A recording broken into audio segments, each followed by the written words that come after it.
Ya, kita lanjutkan pelajaran kita sekarang.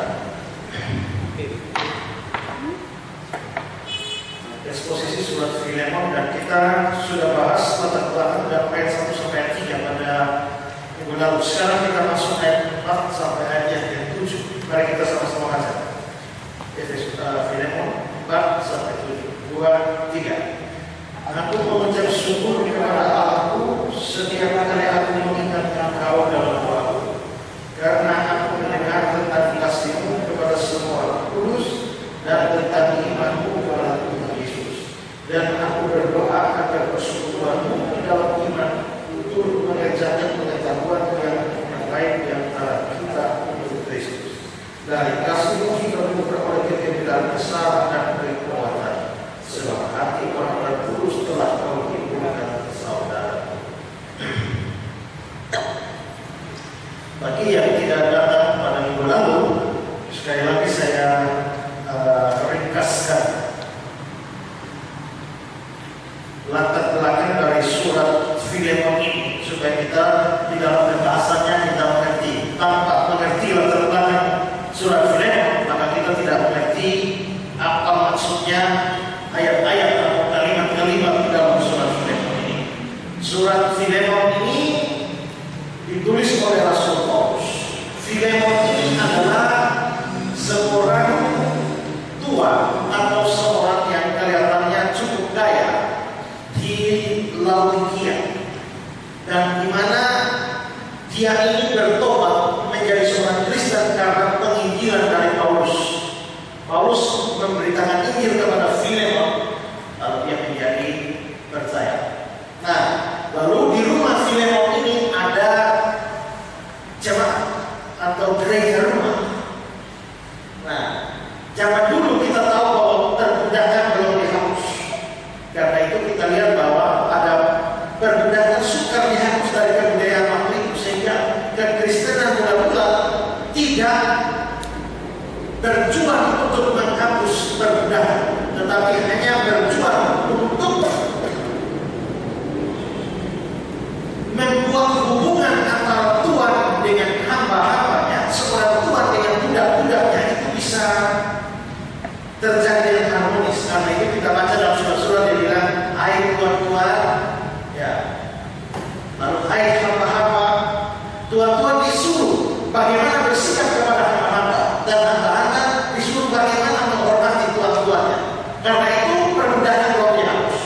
Maka si Filemon mempunyai seorang budak namanya Onesimus. Onesimus ini pada suatu ketika entah bagaimana dia lalu melarikan diri dari Filemon dengan kemungkinan besar mencuri uangnya Filemon, lalu lari. Nah, setelah dia lari, entah bagaimana ceritanya, si Onesimus ini ketemu dengan Paulus, mungkin di dalam penjara. Lalu Paulus memberitakan Injil kepada Onesimus. Paulus beritakan Injil kepada Onesimus. Onesimusnya bertobat lalu jadi Kristen. Nah, setelah jadi Kristen, Paulus mengutus kembali Onesimus ini ke Filemon, kembali ke Filemon.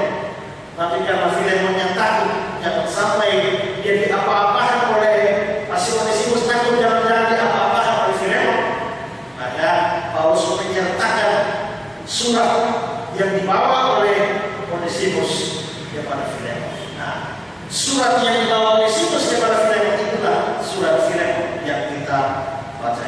Jadi salam terbuka itu sudah kita bahas pada kali lalu. Nah, di awal surat ini setelah salam, Paulus lalu memberikan semacam ucapan syukur dan doa. Aku mengucap syukur kepada Allahku setiap kali aku mengingat Engkau dalam doaku, dan seterusnya. Ya. Nah, kita akan mempelajari ayat-ayat ini, ayat 4 dan ayat 7 ini satu persatu. Mulai dari ayat 4. Aku mengucap syukur kepada Allahku setiap kali aku mengingat Engkau dalam doa. Nah, sekarang ada sedikit persoalan yang perlu kita mengerti terkait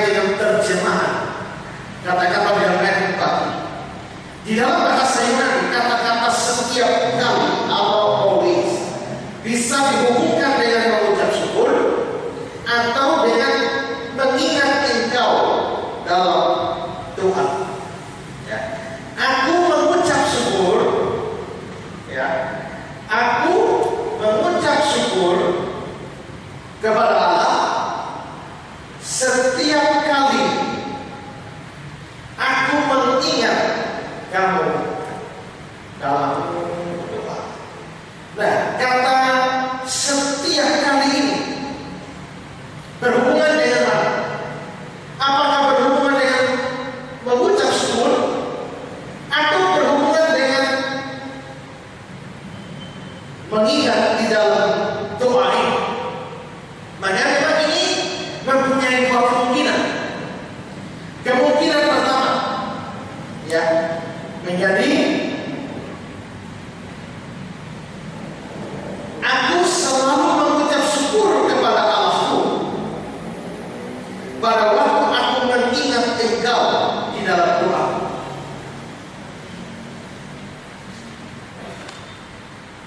Jadi kata setiap kali di sini itu bukan berhubungan dengan mengingat di dalam doa, tapi berhubungan dengan ucap syukur. Sehingga kalimatnya, aku selalu mengucap syukur kepada Allahku pada waktu aku mengingat Engkau di dalam doa. Jadi misalnya begini, Paulus berdoa untuk Filemon. Ya, Paulus berdoa. Pada waktu dia berdoa di dalam doanya, tahu-tahu dia ingat Filemon. Nah, dia mengucap syukur untuk Filemon. Dia mungkin berdoa untuk banyak hal. Dia berdoa untuk Titus, berdoa untuk Timotius, berdoa untuk jemaat-jemaat yang lain. Nah, tahu-tahu dia ingat Filemon di dalam doanya. Pada waktu dia ingat Filemon di dalam doanya, dia mengucap syukur karena Filemon atau untuk Filemon. Nah, kemungkinan ini juga muncul di dalam terjemahan yang lain. Aku selalu mengucap syukur kepada Allahku pada waktu aku mengingat Engkau di dalam doa-doa. Jadi pokoknya kalau berdoa, tiap kali berdoa, ingat Filemon, mesti bersyukur. Itu kemungkinan pertama. Kemungkinan kedua adalah aku mengucap syukur kepada Allahku tentang Engkau dan selalu mengingat Engkau dalam doa. Jadi yang kata selalu ini berkaitan dengan doa. Sekarang saya kasih pikiran begini ya. Coba saudara perhatikan kalimat pertama yang nomor 1. Aku selalu mengucap syukur kepada Allah pada waktu aku mengingat Engkau dalam doa. Sekarang saya tanya, apakah itu berarti bahwa tiap kali Paulus berdoa dia selalu berdoa untuk Filemon atau tidak?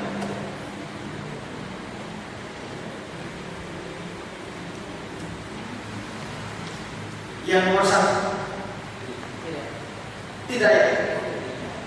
Jadi kata lain dia tidak selamanya berdoa untuk Filemon terus, tidak.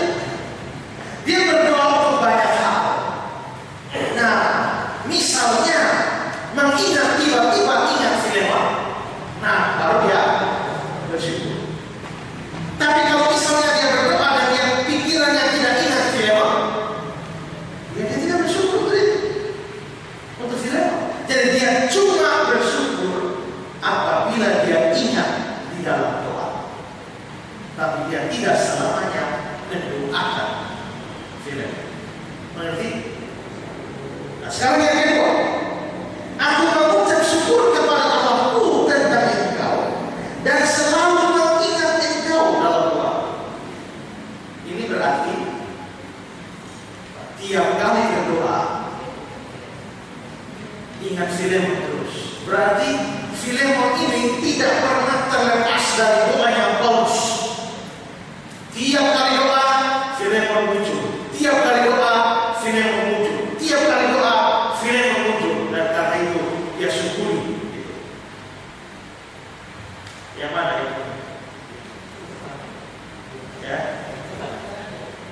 Pernahkah saudara berdoa selalu dia terus? Ya. Bahkan doa bakat pun tidak selamanya. Ya.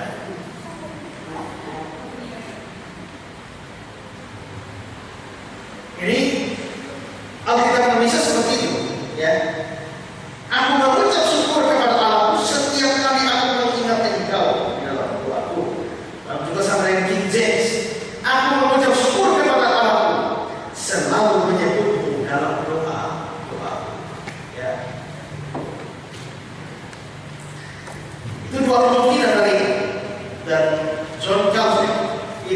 memilih terjemahan yang pertama.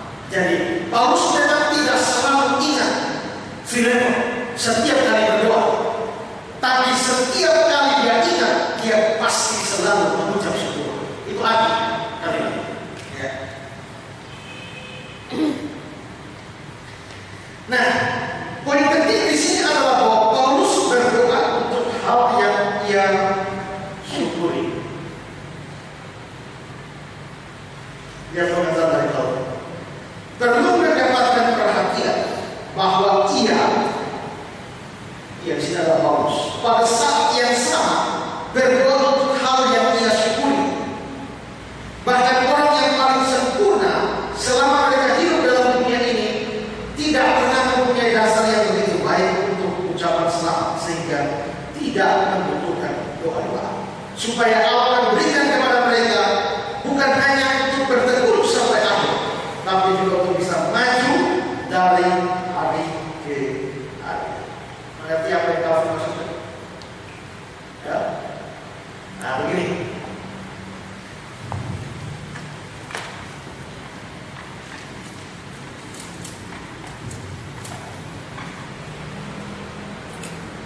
Paulus ini, kalau dia berdoa, kalau Paulus berdoa, lalu dia ingat Filemon. Begitu dia ingat Filemon, dia bersyukur. Ya, dia bersyukur. Tapi dia waktu ini kan Paulus lagi berdoa kepada Allah. Waktu dia berdoa kepada Allah, dia ingat Filemon. Dia bersyukur kepada Allah dan Filemon. Pada waktu dia bersyukurnya dalam doa itu. Berarti dia boleh dibilang bahwa Paulus sedang di dalam doanya sedang bersyukur. Tapi pada waktu dia bersyukur itu, dia juga berdoa. Nah, perhatikan kata-kata dalam. Perlu mendapatkan perhatian bahwa Paulus pada saat yang sama berdoa untuk hal yang dia syukuri. Jadi dia mensyukuri Filemon, tapi sekaligus juga termasuk berdoa untuk Filemon. Bahkan orang yang paling sempurna selama mereka hidup dalam dunia ini tidak pernah mempunyai dasar yang begitu baik untuk ucapan selamat, sehingga tidak membutuhkan doa-doa. Berarti maksudnya begini, orang ini orang yang hidup tahun 1500-an ya, jadi kalau bahasa mereka ada kaki bagi kita itu ya wajar ya. Tapi kira-kira maksudnya kalau begini, di dunia ini tidak ada satu orang yang begitu sempurna sampai tidak butuh doa, tidak butuh didoa, tidak bisa. Jadi sekalipun si Filemon ini orang yang begitu baik, sampai dia begitu baik sampai setiap kali Paulus ingat dia dalam doa, Paulus mesti bersyukur. Ini orang bagus, ini orang hebat di Filemon. Tapi dia tetap membutuhkan doa dari Paulus. Jadi tidak ada orang yang terlampau baik, terlampau sempurna yang tidak butuh didoakan. Ya.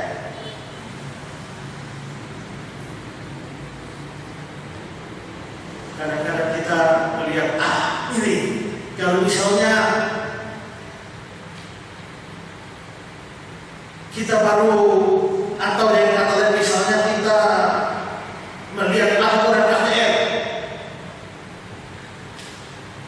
Misalnya saya lagi persiapkan acara KPR, dan nanti KPR hari pertama Om Romi yang khotbah, KPR hari kedua Pak Sony yang khotbah. Nah ini pemula semua ya.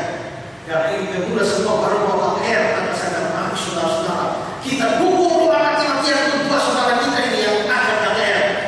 Mereka butuh doa. Kenapa? Ya.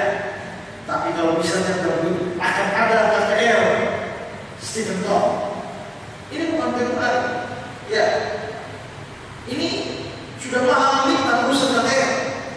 Nah kita tidak perlu terlalu ini. Kita tidak berdoa di luar sudah hebat, ya kan?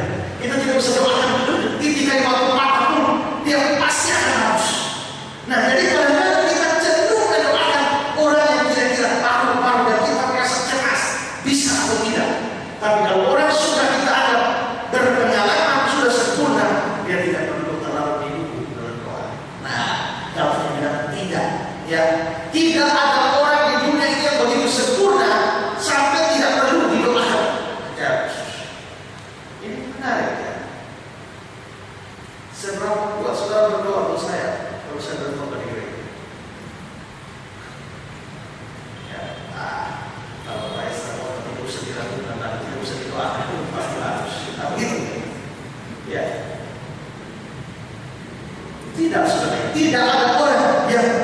begitu sempurna yang tidak perlu didoakan.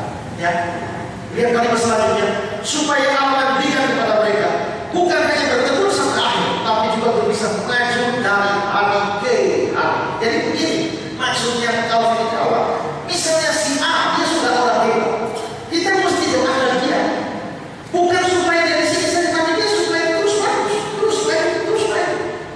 Ya, makanya dia perlu didoakan terus. Sekali itu sudah bagus, perlu didoakan karena kalau kita tidak doakan, di sini dia bagus, dia baca di sini. Kalau kita berdoa di sini, dia sudah bagus, dia stop di sini. Nah, supaya dia terus bertekun sampai akhir, nah, diperlukan doa yang terus menerus untuk orang itu. Nah, itulah yang Daud maksudnya. Jadi dia ini Filemonis sudah bagus, orangnya sudah baik. Karena dia sudah baik itu, maka Paulus bersyukur untuk orang lain ini. Sekalipun demikian itu sudah disyukuri karena baik, tapi doanya terus untuk Filemon.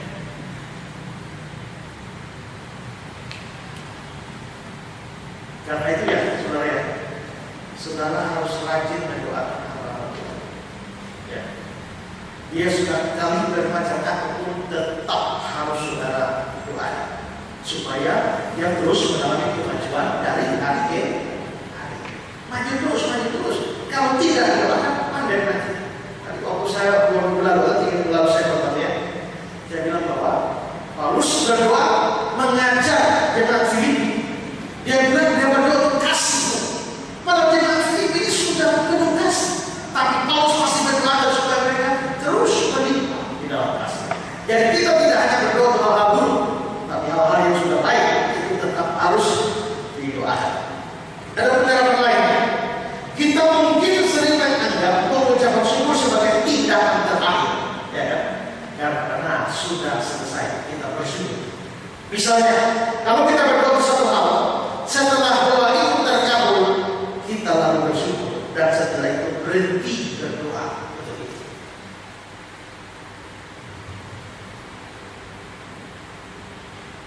Tuhan, kami tolong Tuhan berikanlah kami jemaat supaya mereka bisa berbakti dalam syukuran.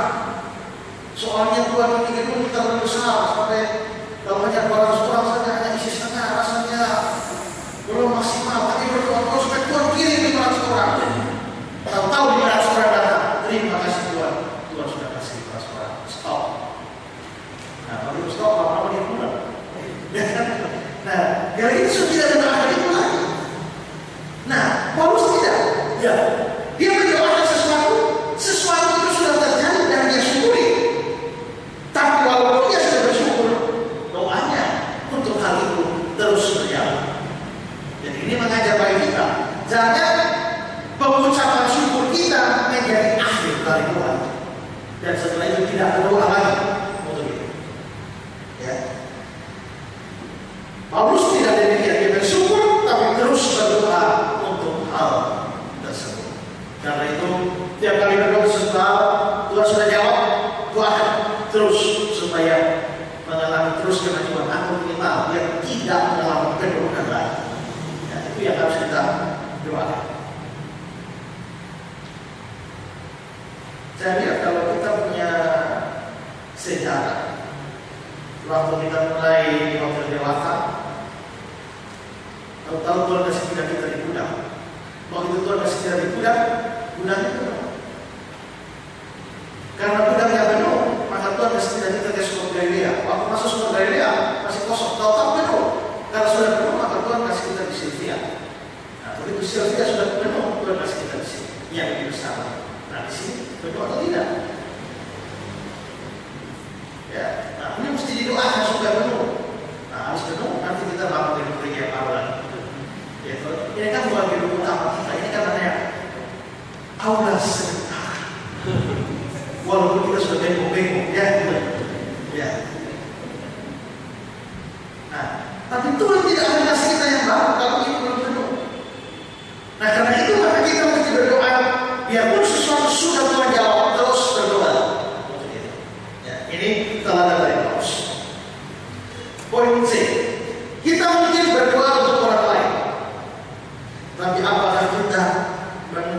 bersyukur untuk orang lain. Nah, Paulus berdoa untuk Filemon, tapi dia bersyukur untuk Filemon. Pernah bersyukur untuk orang lain? Ya. Tuhan, saya bersyukur, saya berdoa untuk panggil saya, dan saya bersyukur untuk mereka, Tuhan. Kadang-kadang mereka berlawan dengan dari sana. Oh, Tuhan, itu punya syukur ya. Ya. Saya mengucap syukur karena kalau seandainya mereka tidak ada, bagaimana saya harus hidup mereka sendiri? Sudah. Tuhan, saya berdoa, ya, mengucap syukur ada Om Nathan yang saya perlukan saja selalu siap. Om Nathan kalau lari di sini, iya siap Pak. Abis ini Om Nathan di sini lagi, siap Pak. Lalu di sini lagi, siap Pak. Om Nathan tidak bisa jawab saya tidak, kecuali sakit di depan. Nah, aku mengucap syukur untuk Om Nathan setiap kali aku melihat dia di dalam doa. Nah, kira-kira begitu ya. Apa lagi? Bersyukur siapa-siapa lagi? Bersyukur itu tidak diingat orang. Saya mengucap syukur Tuhan untuk Kak Ire dan Ibu Betty ya. Kalau mereka dua tidak ada, mungkin di keuangan kasomara. Ya kan? Saya mengucap syukur Tuhan untuk orang tua yang selalu ada. Ada Sina, ada orang bidara yang orang banyak tapi berguna.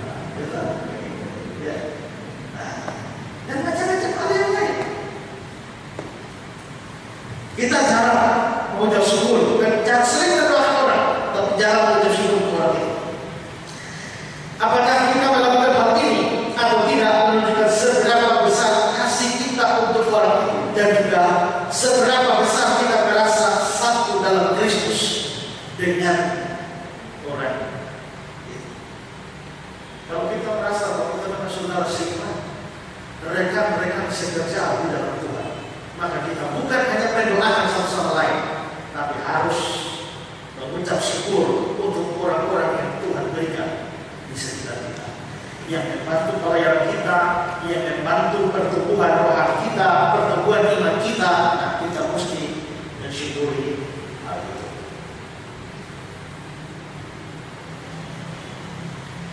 Saudara juga mesti bersyukur untuk saya, karena Tuhan memakai saya mengajarkan firman Tuhan.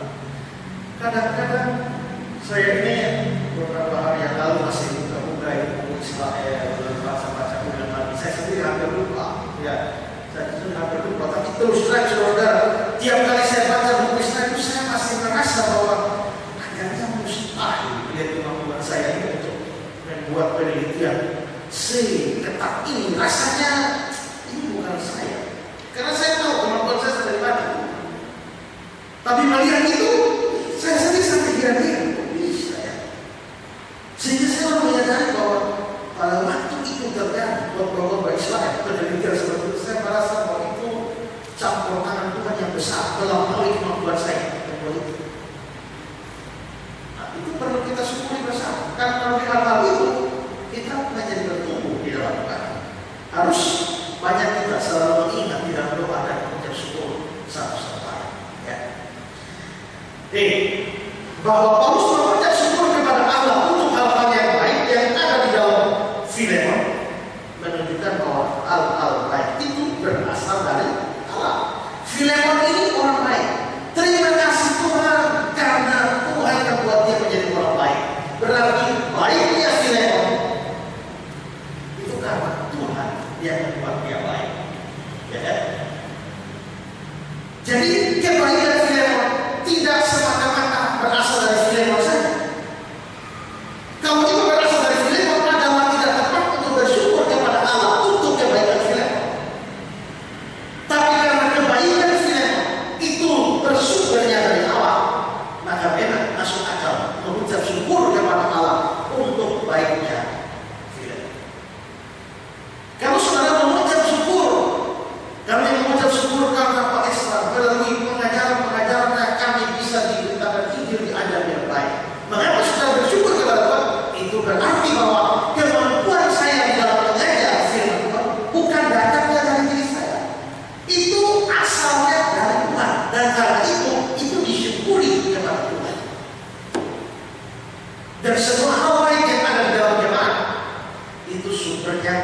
dari Tuhan. Kita bandingkan dengan beberapa ayat. Hosea 14 ayat 9. Efraim, apakah lagi sanggup kau dengan berhala-berhala? Akulah yang menjawab dan memperhatikan engkau. Aku ini seperti pohon sapobar yang menghijau, daripadaku engkau mendapat buah. Daripadaku engkau mendapat buah. Nah, berarti buahnya itu asalnya dari Tuhan. Yohanes 14:45. Tinggallah di dalam aku dan aku di dalam kamu, sama seperti ranting. Kita ini rantingnya, caranya. Sama seperti ranting tidak dapat berbuah dari dirinya sendiri kalau dia tidak tinggal pada pokok anggur. Demikian juga kamu tidak berbuah jika kamu tidak tinggal di dalam aku. Akulah pokok anggur, kamulah ranting-rantingnya. Barang siapa tinggal di dalam aku di dalam dia berbuah banyak. Sebab di luar aku kamu tidak dapat berbuat apa-apa. Kalau Yesus bisa ngomong begini, ini sesuatu yang luar biasa. Berarti dia coba ya, tanpa saya, tanpa Esta, kalian semua tidak bisa berbuat apa-apa. Itu sesuatu luar biasa kan? Ya, kalau saya memang hanya manusia biasa dan mereka begitu, itu sesuatu luar biasa. Tapi bahwa Yesus mengatakan demikian sedangkan dia bermoral yang baik, dia tidak mungkin mengungkapkan sebuah kesombongan. Dan itu berarti bahwa dia memang adalah sumber segala sesuatu yang dia harus tahu. Ya. Di luar aku, kamu tidak bisa berbuat. Kamu ranting tidak bisa berbuat dari kalau terlepas dari Tuhan. Jadi kalau kita mendapatkan hasil apapun di dalam pelayanan atau dalam hal-hal yang lain, ingat bahwa sumbernya dari Tuhan. Kisah 15. Karena Apolos ingin menyeberang ke Akhaya, saudara-saudara di Efesus mengirim surat kepada murid-murid di situ supaya mereka menyambut dia. Setibanya di Akhaya, maka ia oleh kasih karunia Allah menjadi seorang yang sangat berguna bagi orang-orang percaya. Apolos ini jadi berguna bagi gereja.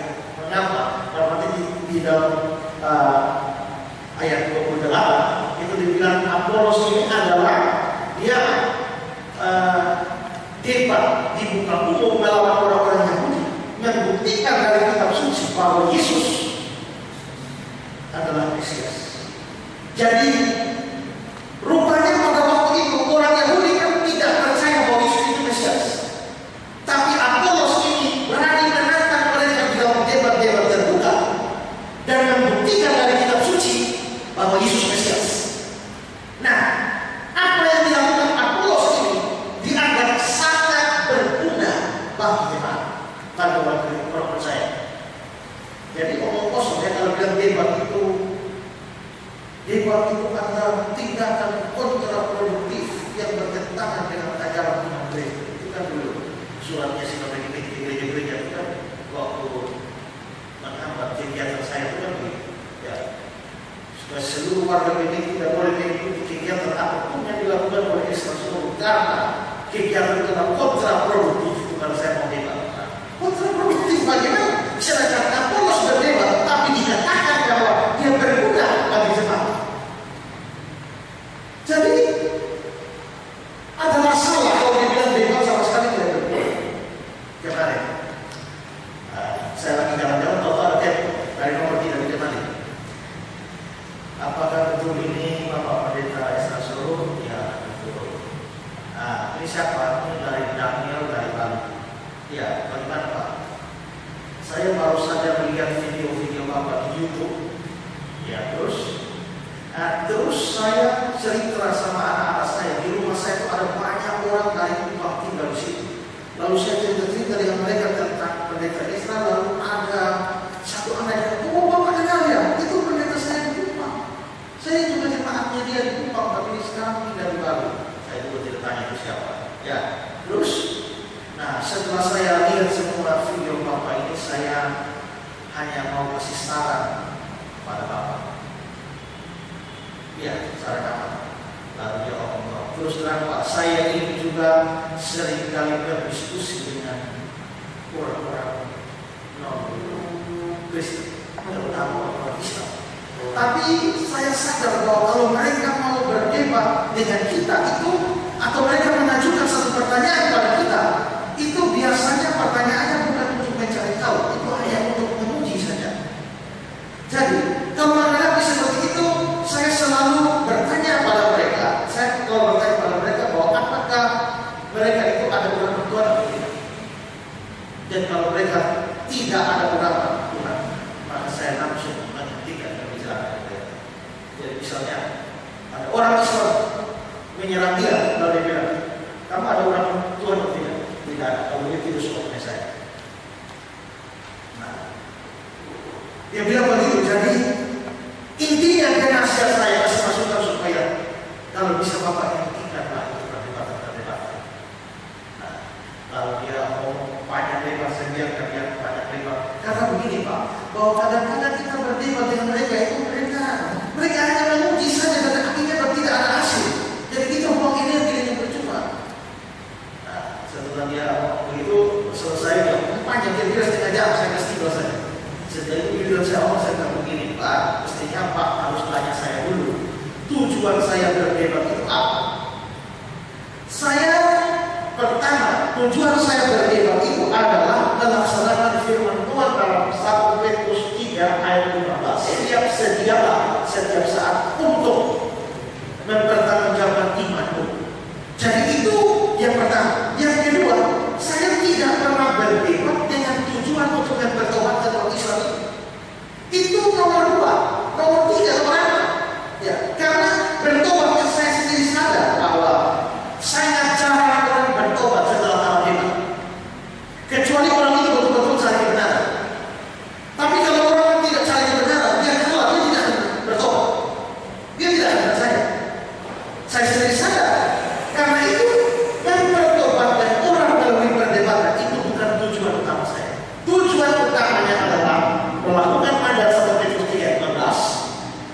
Tujuan yang kedua adalah agar orang-orang pembaca atau pendengar-pendengar yang lain, terutama Kristen, itu bisa dibekali supaya kalau mereka diserang, mereka bisa tahu bagaimana menjawab. Supaya mereka juga bisa mengerti iman Kristen bagaimana. Misalnya, setiap lama mereka dari kecil tahu-tahu sudah jadi agama Kristen, katekisasi semua tidak beres, ya, belajar tidak betul. Lalu dia hanya percaya pokoknya Yesus itu adalah Allah. Nah, lalu orang Islam datang bertanya, Yesus Allah ya? Iya. Lalu waktu Yesus di atas kayu salib dia Allah, ya Allah, kenapa engkau meninggalkan Allah yang mana lagi? Bingunglah orang Kristen itu tidak bisa jawab. Nah, karena itu dengan saya membantah itu, menjawab itu, si orang Kristen yang buta huruf ini, lalu dia tahu, oh, begini. Nah, dia diyakinkan akan imannya. Itu tujuan saya. Soal si Islamnya mau bertobat atau tidak itu urusan lain. Ya, kalau Tuhan mau pakai perdebatan itu dan bertobatkan dia, bisa saja. Tapi itu bukan wewenang saya. Jadi saya berdebat Pak, bukan tujuan bertobatkan orang. Tujuannya dua ini. Ya. Oh begitu Pak, ya. Kalau begitu terima kasih Pak. Ya, nanti kapan-kapan kalau Pak pakai balik bisa mampir kita ngomong dia. Ya. Nah, jadi jelas saudara ya, memang seringkali orang berpikir untuk apa? Makanya dulu waktu si siapa namanya Pak Mel atau Pak Eri Fakfet lalu berteriak, semua berdebat dengan David Peters. Apakah David Peters sekarang sudah bertobat jadi Kristen atau masih saksi Yehova? Dia masih saksi Yehova. Lalu untuk apa berdebat? Teman-teman kasih tahu saya langsung SMS Pak Mel, saya tanya dulu apakah betul Pak Mel serang saya begitu? Kalau dia bilang tidak betul, ya sudah selesai. Dia bilang, iya betul. Nah, kalau betul, sekarang kita berbohong. Ya, sekarang saya tanya Pak Mel, Pak Mel kok KPM keliling sekitar 1.000 orang, misalnya ada 1.000 orang bertobat atau tidak? Tidak. Kalau memang 1.000 orang itu tidak bertobat, hanya bertobat 100 saja, 100 orang tidak bertobat, lalu betul apa Pak Mel KPM?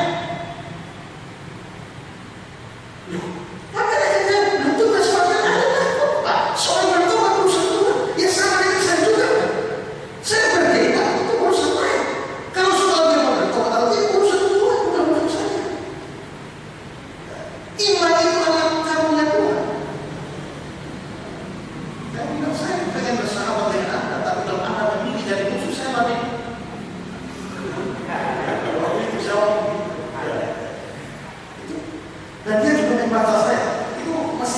kopi yang hebat dia dan saya panjang bersiap dari komputer saya. Ya. Tapi pada akhirnya dia minta maaf, dia menyesali apa yang sudah dia kembangkan. Dia minta maaf dan dia bilang bahwa sebagai bentuk dari pengakuan bersalah saya, malam ini saya akan siaran dia bilang saya akan tegaskan bahwa debat itu penting dan perlu. Ya sudah terserah. Ya. Dan betul teman-teman memang dia betul. Ya puji Tuhan. Jadi memang saudara ya, perdebatan itu memang bukan tujuan utamanya adalah mempertobatkan orang lawan debat kita. Tidak.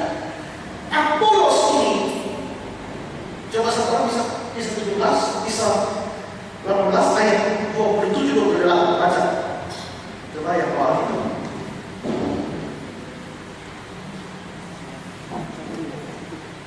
Kisah 18 27-28.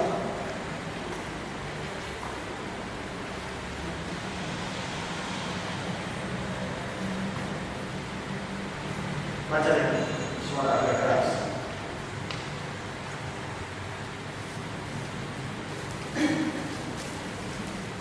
Karena Paulus ingin menyeberang ke Akaya, saudara-saudara di Efesus mengirim surat kepada murid-murid di situ, supaya mereka menyambut dia.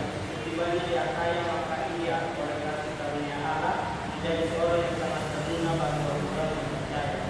Sebab dengan adanya ilmunya ia membantah orang-orang Yahudi di muka umum dan membuktikan dari kitab suci bahwa Yesus adalah Mesias. Si Apolos membantah orang Yahudi di muka umum. Dia membantah berarti dia lagi debat dengan orang Yahudi. Di mana? Di muka umum. Berarti ada debat terbuka antara Apolos lawan orang Yahudi. Berapa orang Yahudi yang bertobat? Tidak. Tapi Apolos dibilang berguna. Berguna bagi siapa? Ayat 27. Oleh kasih karunia Allah dia menjadi seorang yang sangat berguna bagi orang-orang percaya. Jadi ada debat antara Apolos lawan orang tidak percaya, tapi bergunanya bagi orang percaya, bukan bagi orang Yahudi yang tidak percaya. Jadi berdebat kita memandang apologetika kita itu adalah berguna bagi orang percaya. Soal si Yahudi yang mau bertobat urusan kesekian itu urusan Tuhan. Tapi yang jelas dengan perdebatan ini Apolos menjadi berguna bagi orang. Tapi mengapa Apolos bisa berguna? Ayat 27. Oleh kasih karunia. Nah, berarti kemampuan Apolos di dalam berdebat membuktikan Yesus adalah Mesias dari kitab suci. Yang menyebabkan dia berguna itu adalah kasih karunia Allah. Maka kita mesti jemaat seharusnya mesti bersyukur karena Tuhan memberikan kemampuan untuk orang-orang seperti Apolos dan Alexandria. Apolos, Alexandria. Karena Tuhan yang berikan ini. Ya.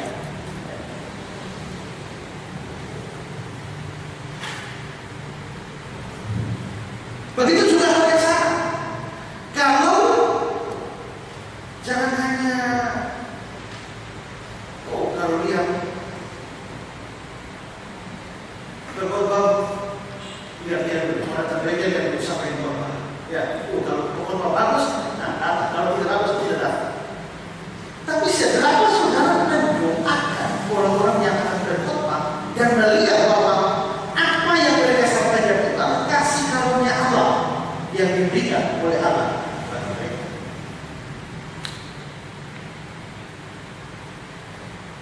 Satu Korintus 15. Tetapi karena kasih karunia Allah, aku adalah sebagaimana aku ada sekarang. Saya sekarang boleh begini. Kenapa? Karena kasih karunia Allah. Ya. Kalau bukan karena kasih karunia Allah, Paulus tidak mungkin ada sebagaimana dia ada. Dan kasih karunia dianugerahkan kepada tidak sia-sia. Sebabnya aku telah bekerja lebih keras daripada mereka semua. Tapi bukan aku, kasih karunia Allah yang menyertai aku.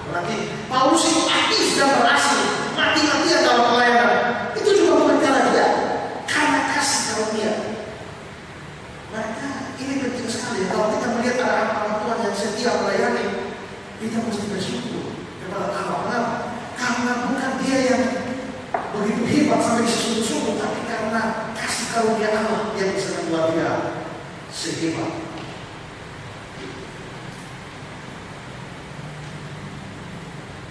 Sekarang ini ada seorang apologet Kristen tinggal di Amerika, tapi warga negara India. Dia sekarang lagi naik daun dalam urusan apologetik. Namanya itu saudaranya Pak Suni, namanya Raffi Zacharias. Dia turunannya orang yang jasanya dari India sama. Namanya Raffi Zacharias. Ya. Raffi Zacharias ini adalah seorang apologet Kristen terkemuka sekarang yang penginjilan yang lain. Dia sadar dia punya dunia tidak sama dengan dunia kita. Kalau dunia kita ini pakai EE masih nyambung, tapi penginjilan di Amerika pakai EE sudah cocok, tidak relevan. Kenapa? Kalau di sini kita akan pakai itu amati dia. Lalu tanya, kalau Bapak mati hari ini, kira-kira Bapak yakin masuk surga atau tidak?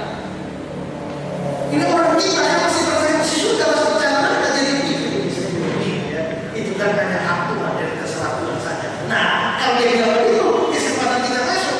Tapi di kampus-kampus Amerika yang sudah mati semua, lalu sudah, kalau sudah mati hari ini, kalau sudah berani, kita tidak percaya sudah berani, itu sok. Semua lagi Bapak. Itu juga pusing ya. Dia tidak percaya surga, tidak percaya neraka, tidak percaya Allah, tidak percaya apa. Itu susah. Maka Raffi Zacharias itu sekarang perjuangan para apologet di barat itu lebih kepada melawan ateis. Nah, kalau Raffi Zacharias ini dengan filsafatnya yang begitu hebat, tapi berbasis Alkitab, wah luar biasa. Ya, dia menantang siapapun dari kampus-kampus ilmuwan ateis. Ayo debat, dibuka kampus-kampus, universitas-universitas umum, dan dia pakai mereka semua. Wah itu luar biasa. Saya baru baca buku dia baru. Itu perdebatannya Raffi Zacharias.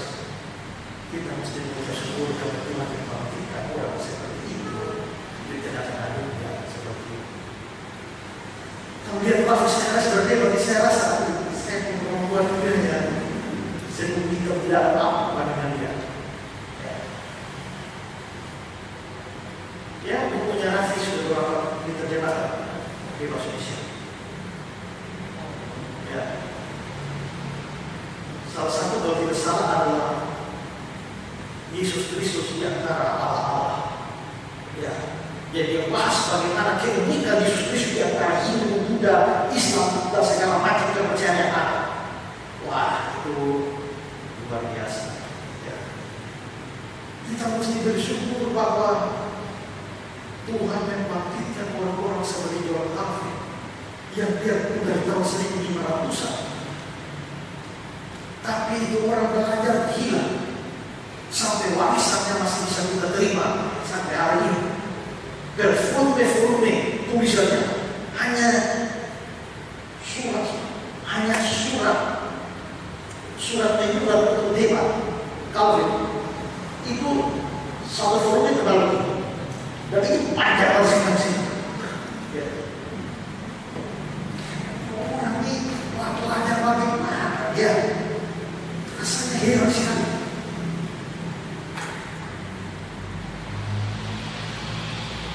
Kita mesti mengucap syukur kepada Tuhan membangkitkan orang-orang yang seperti itu.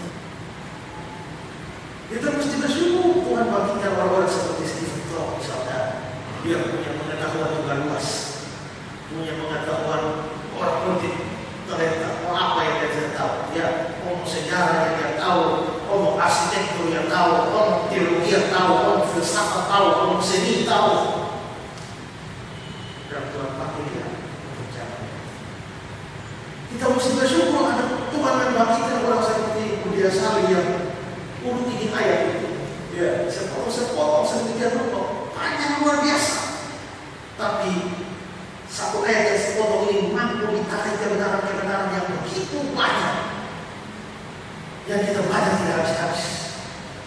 Kita mesti bersyukur Tuhan membangkitkan orang-orang seperti ini. Ya, semua dari Tuhan. Dari habis kita pelajaran pulang mesti banyak berdoa bersyukur. Ingat nomor satu-satu ya, yang berguna bagi kerajaan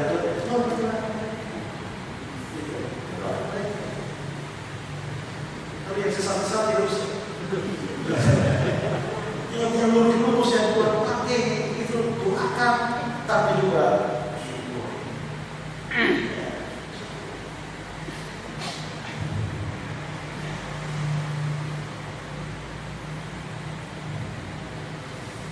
Kalau saudara selalu menyadari bahwa semua hal baik yang ada dalam diri saudara berasal dari Allah, maka saudara tidak akan pernah menjadi orang sombong, tapi saudara akan menjadi orang-orang yang selalu bersyukur. Ya,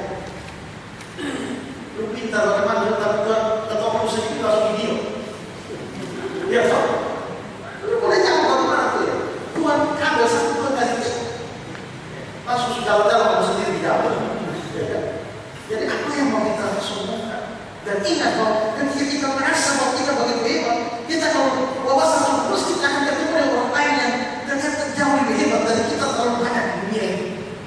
Lalu apa yang mau kita sombongkan? Semuanya dari 1 Korintus 4:7. Sebab siapakah yang menganggap engkau begitu penting, dan apa yang engkau punyai yang tidak engkau terima?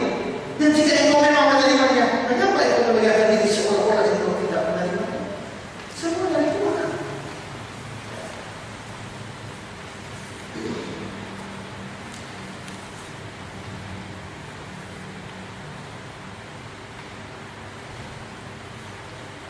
Itu ayat 4. Sekarang ayat 5. Karena aku mendengar tentang kasihmu kepada semua orang kudus dan tentang imanmu kepada Tuhan Yesus. Wah, ini Paulus jika dia mengucap syukur, dia berdoa. Karena firman, karena aku Paulus mendengar tentang kasihmu. Berarti Paulus ini sudah dapat informasi tentang kasihnya Filemon. Jadi Filemon orang yang hebat dalam kasih. Dan sekali kepada semua orang kudus. Bayangkan, kasihnya itu bukan satu orang, tapi semua orang kudus. Tentang imanmu kepada Tuhan Yesus. Berarti imannya Filemon juga sampai terdengar dari Paulus. Bandingkan dengan Efesus 1:15. Karena itu, setelah aku mendengar tentang imanmu dalam Tuhan Yesus dan tentang kasihmu terhadap semua orang kudus. Jadi Paulus mendengar informasi juga kasih dan iman dari Efesus. Coba Kolose. Karena kami telah mendengar tentang imanmu dalam Kristus Yesus dan tentang kasihmu terhadap semua orang kudus. Jadi kelihatannya dua hal ini, yaitu iman dan kasih, ini selalu menjadi berita utama yang Paulus mau dengar dari gereja-gereja. Dari gereja Efesus, dia dengar apa? Dia dengar tentang iman mereka dan kasih mereka. Dari gereja Kolose, dengar tentang iman mereka, kasih mereka. Dari Filemon, dia dengar tentang imannya dan kasihnya. Wah, itu sesuatu yang luar biasa. Ya. Kalau suatu hari nanti ada orang yang sama-sama yang kita pergi jauh, apakah dia masih ingat, dia masih dengar bahwa jemaat revival itu iman yang begini, kasihnya begini. Kita imannya begini, kasihnya itu yang Pak Tamu Saputra orang suruh kita nilai kasih itu. Saya juga rasa kalau dia kasih nilai 10, kira-kira kasih kita berapa? Ada jemaat yang jawab 3. Berarti kasih kita itu masih terlalu minim, ya. Bagaimana kita menyatakan kasih atau merasa dikasihi di tengah-tengah jemaat? Nah, itu harus kita perbaiki. Kasih kita tidak akan bertumbuh kalau begitu aksi waktu kita langsung cabut pulang. Kalau bawa berkat cabut keluar, ya kan? Pastinya ya. Ibadah itu kan ada vertikalnya, ada horizontalnya. Jadi vertikalnya adalah ibadah Tuhan, tapi horizontalnya harus berhubungan dengan saudara-saudara seiman. Makanya ada orang berkata, untuk apa kita pergi ke gereja sekarang ini sudah ada streaming revival. Nggak usah pergi ke gereja, tinggal buka gereja tahu di rumah. Saya bisa dengar, selesai, saya sudah beribadah. Atau saya di TV-TV radio juga khotbah banyak-banyak, untuk apa ke gereja? Kalau saudara cuma di rumah, cuma aspek vertikal yang terjadi. Tapi yang horizontal ini tidak terjadi. Padahal ibadah Kristen menyangkut dua aspek, vertikal dan horizontal. Tapi misalnya kebaktian saudara datang ke lapang, sudah konfirman bahwa saudara ada. Begitu belum bahwa mereka sudah kabur, maka dia horizontal ini sama sekali tidak ada. Jadi mestinya datang dari awal ya, supaya ngobrol-ngobrol gitu, apa persekutuan. Kalau tidak bisa datang dari awal, ngobrol maka pulang jangan dulu. Kalau saudara yang lain sudah pulang, saudara masih ngobrol. Nah itu kan memang kan sekutuan fellowship.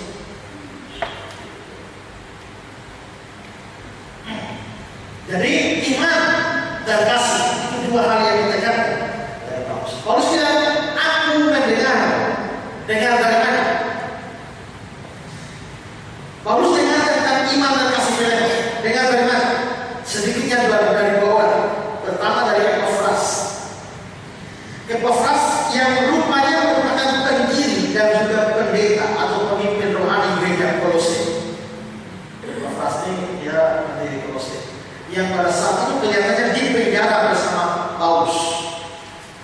Itu di Filemon 23. Sekarang lihat ya, Kolose 1.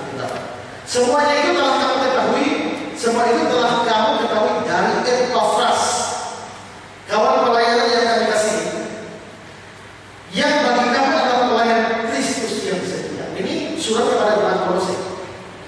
Bagi kamu jemaat Filipi, Epafras itu adalah pelayan yang setia. Jadi kemungkinan dia adalah pendeta di sana. Dialah juga yang telah menyatakan kepada kami kasihmu dalam roh. Berarti Paulus ini tahu tentang iman dan kasih dari jemaat Kolose ini dari Epafras. Tapi ingat bahwa Filemon itu tinggal di Kolose, sehingga kemungkinan juga mendapat kabar itu dari Epafras. Kolose 4. Salam dari Epafras kepada kamu. Dia seorang dari antara jemaat Kolose, hamba Kristus Yesus yang selalu berkumpul dalam doa untuk kamu, supaya kamu berdiri teguh sebagaimana orang-orang yang dewasa dan berkeyakinan penuh dengan segala hal yang dikehendaki Allah. Sebab aku dapat memberi kesaksian tentang dia, Epafras, bahwa dia sangat bersusah payah untuk kamu dan untuk mereka yang di Laodikia dan Hierapolis. Ini Epafras ini. Saya ini akan bikin satu serial khotbah. Serial khotbah itu adalah belajar dari orang-orang yang tidak terkenal di dalam Alkitab. Nah, kalau Tuhan terkenal, Abraham terkenal, yang terkenal. Jadi kita cari tahu yang tidak terkenal, yang ada Epafras, Onesimus, sama lagi. Yang disebut satu kali di dalam Alkitab. Nah itu perlu kita tahu ya.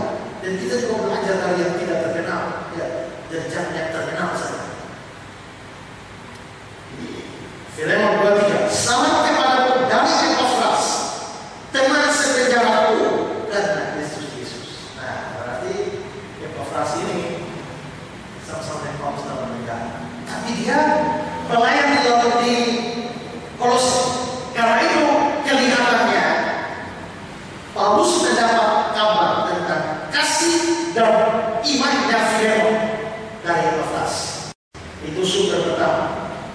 Sekedar berkata, William Hendrickson mengatakan ada orang-orang yang berpendapat bahwa Paulus pendiri gereja Kolose, tapi dia sendiri tidak seperti yang benar ini. Kalau dia Epafras adalah pendiri gereja Kolose.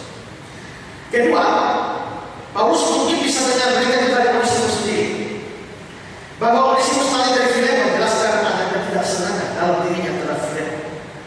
Tapi William Hendrickson mengatakan bahwa pertobatan Onesimus pasti membuat pemikirannya tentang Filemon berubah, sehingga bisa saja dia juga memberitahu Paulus tentang kebaikan Filemon.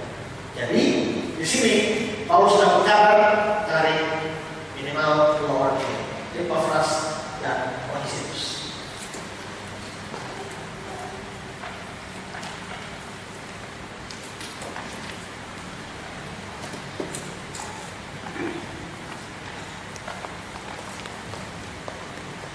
Sekarang bagian ini penting.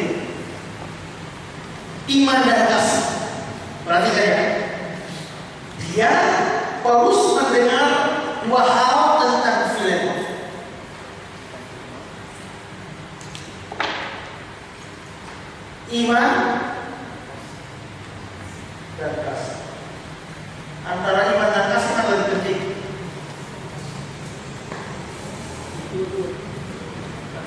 Dua-dua penting. Mana yang lebih penting?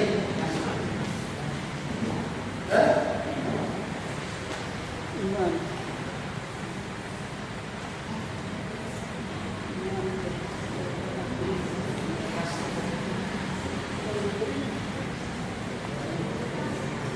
Yang nomor 2 dihabiskan. Karena aku mendengar kasihmu kepada seorang kudus dan imanmu kepada Tuhan Yesus. Dari kasih itu kepada orang kudus, iman kepada Tuhan Yesus. Mana yang penting? Iman pada Tuhan Yesus atau kasih kepada sesama?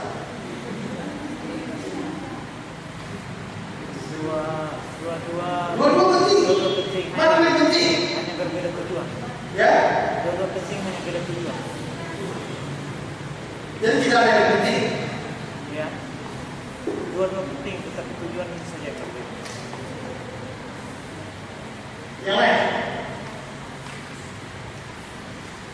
antara kasih kepada Tuhan kepada Yesus dan kasih kepada sesama, mana yang penting?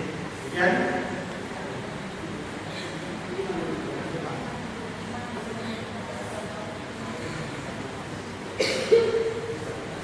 Ada orang yang penting iman kepada Yesus dengan sesama membaca malu, dia tidak pusing. Tapi ada orang yang penting dengan sesama rukun, ya, dengan aliran sesama yang penting rukun. Jadi mana yang lebih penting kira-kira? Saya bukan mana yang penting. Kalau penting dua-dua penting. Mana lebih penting?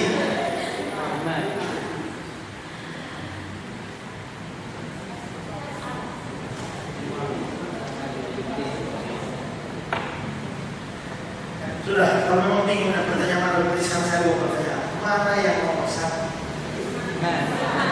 Saya bisa jawab ya, iman ya. Nomor satu itu iman, nomor dua kasih. Karena itu jangan mengorbankan iman demi kasih.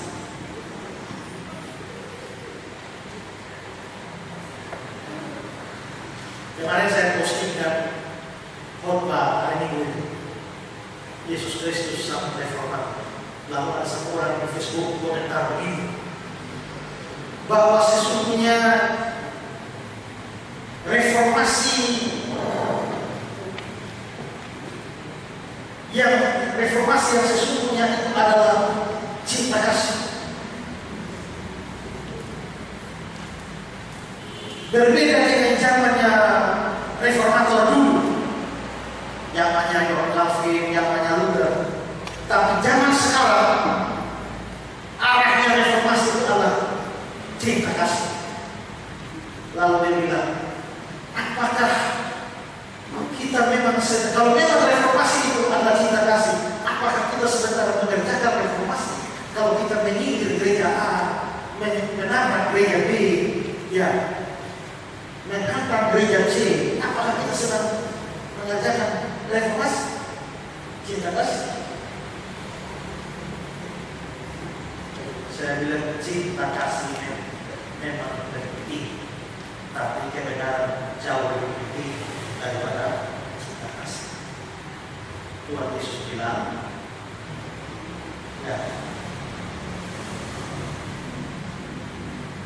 barang siapa tidak membenci bapa ibunya, dia tidak layak kepada kasih. Aku datang membawa kebenaran, memisahkan ayah dari anak laki-laki, ibu dari anak perempuan. Lalu dari menantu laki-laki, dari menantu perempuan, musuh orang ialah orang seisi dengannya. Mengapa sampai terjadi pemisahan? Karena aku memisahkan seorang dari anaknya. Mengapa? Karena ayahnya percaya Yesus, anaknya tidak, otomatis terpisah, jadi musuh. Coba kalau saudara merupakan keluarga Islam yang sakinah, ya,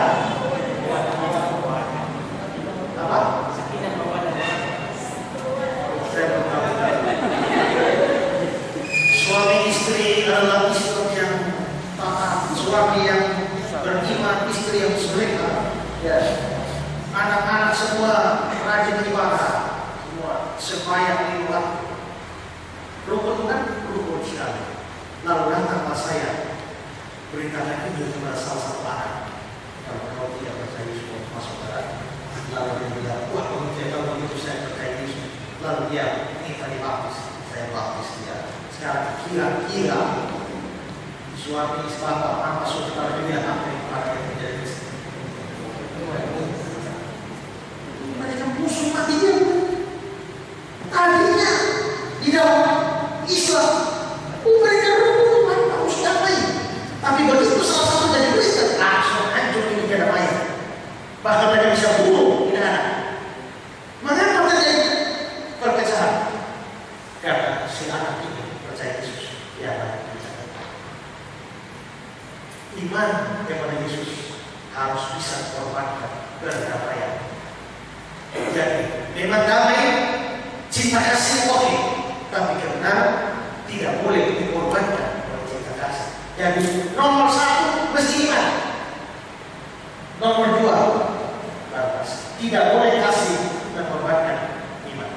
Tapi iman yang sungguh-sungguh boleh mengorbankan kasih. Ya, jadi ini iman mesti nomor satu. Dia komentar dia. Ya? Dia tidak komentar lagi. Tidak komentar. Ya. Nah, dua hal ini penting ya, karena berhubungan ya dua hal ini ya.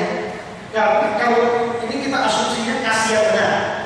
Kalau kasih kepada yang salah lalu kasih yang benar itu kasih yang meleceh. Tapi kalau kasih yang betul, murni, iman juga, maka dua-dua mesti jalan bersama.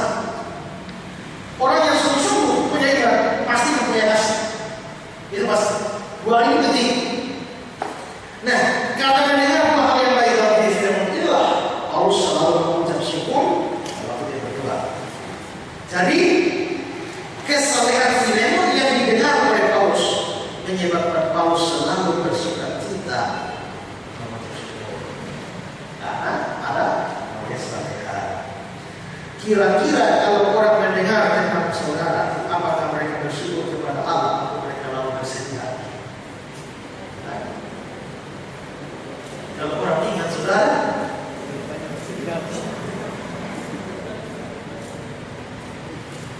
kalau saudara kita menatap tidak bayar-bayar, pada waktu berdoa menatap ingat saudara dalam doa. Kira-kira menatap bersyukur atas kesalahan saudara, atau menjadi bersedih hati karena saudara?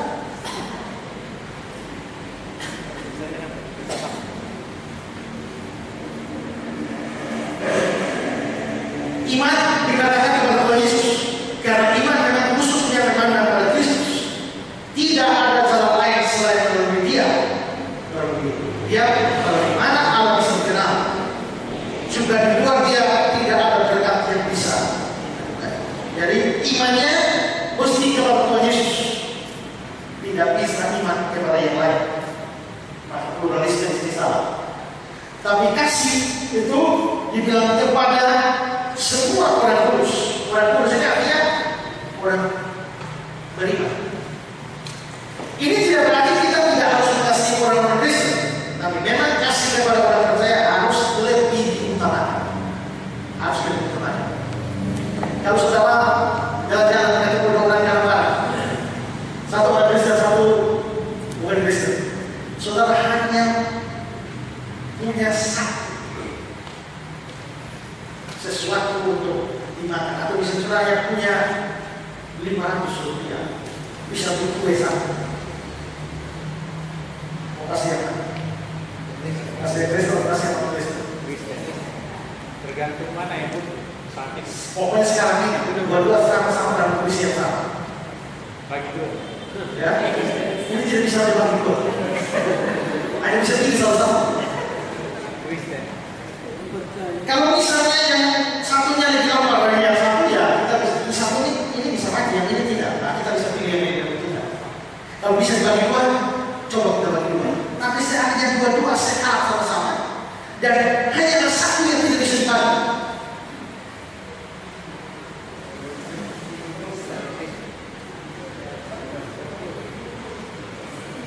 Galatians 6:10. Karena itu, selama masih ada kesempatan bagi kita, marilah kita berbuat baik kepada semua orang, tetapi terutama kepada kawan-kawan kita. Untuk semua orang, tapi kawan seiman itu terutama. Waktu saya pikir-pikir itu saya berpikir ya, misalnya ini dua-dua kalau pasti dua mati. Saya hanya bisa masuk salah satu yang mati. Tapi saya pikir juga, kalau saya bantu yang Kristen, lalu yang tidak Kristen ini mati, dia masuk neraka. Tapi kalau saya bantu yang non Kristen, lalu yang Kristen mati, ini kan mati sama masuk surga. Yang ini dia hidup lebih lama, supaya sama kau bisa dihidup. Kalau pertimbangan itu benar.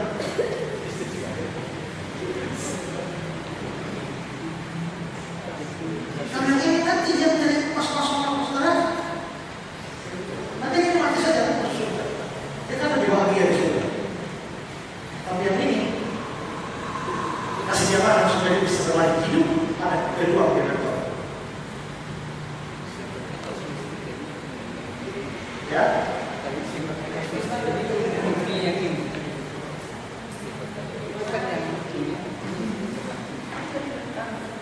Itu perlu didiskusikan lebih jauh.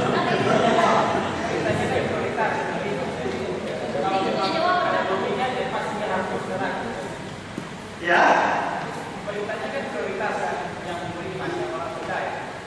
Ya, memang. Tapi apakah dengan motivasi orang seperti itu bisa terselahkan?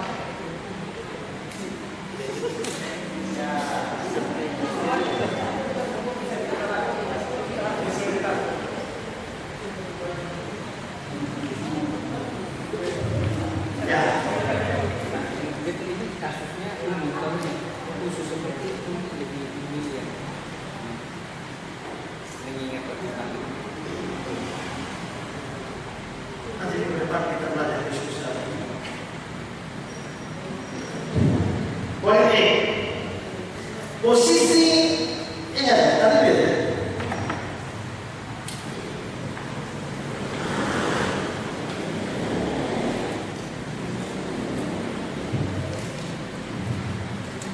Jadi tadi yang saya tanyakan, iman itu nomor 1, lalu kasih nomor 2. Tapi di sini, di kalimat ini, Paulus tidak menempatkan kasih nomor 1, iman nomor 1. Tapi dia balik. Coba lihat ayatnya. Karena aku mendengar tentang kasihmu kepada semua orang kudus dan tentang imanmu kepada Tuhan Yesus. Jadi Paulus mengatakan yang kasih nomor 1, baru iman nomor 2.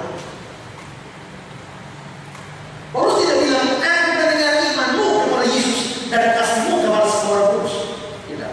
Kasih nomor 1, baru iman. Mengapa sampai Paulus membalik posisi seperti ini? Nah, konteksnya menentukan karena urusan Filemon ini, ya kan Paulus mau demi karena kasih Filemon dia menerima kondisi musuh baru. Jadi ini kasih yang menyatakan. Karena itu maka di sini dia membalik urutan antara iman dan kasih. Kasih dijadikan nomor 1, imannya nomor 2 karena kepentingan itu. Tapi hal kedua ini posisi iman dan kasih terbalik karena iman sangat lebih kasih. Juga objek dari iman dan kasih itu dibalik. Tapi hal kedua ini tidak terlihat dalam terjemahan kitab suci Indonesia. Karena kitab suci Indonesia menerjemahkan secara kufiah. Karena itu perhatikan terjemahan King James. Mendengar maksudnya begini ya.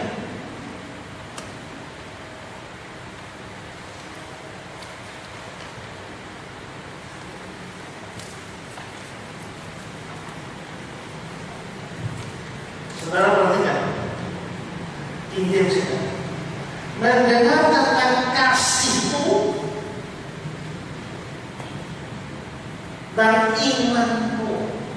Jadi habis kasih baru iman. Yang engkau miliki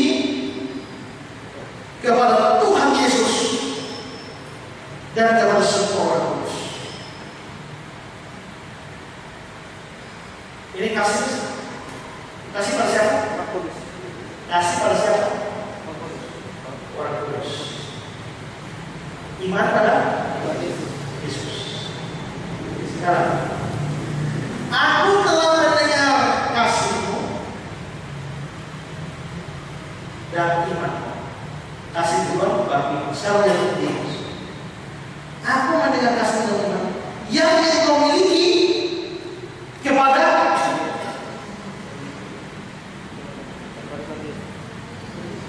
kalau kasih lebih dulu, iman nomor 2. Maka di kalimat kedua, yang engkau miliki mestinya orang kudus lebih dulu, baru Yesus. Tapi di sini Yesusnya lebih dulu, baru orang kudusnya belakang. Bisa lihat sendiri, ya. Kasih dan iman. Seharusnya kalau ikut logikanya mestinya begini: mendengar tentang kasih dan imanmu yang engkau miliki kepada semua orang kudus dan kepada Tuhan Yesus.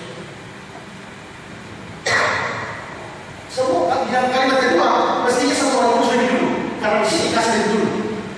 Tapi dari 1, 2, 3 baru 4. Bukan 1, 2, 3, 4.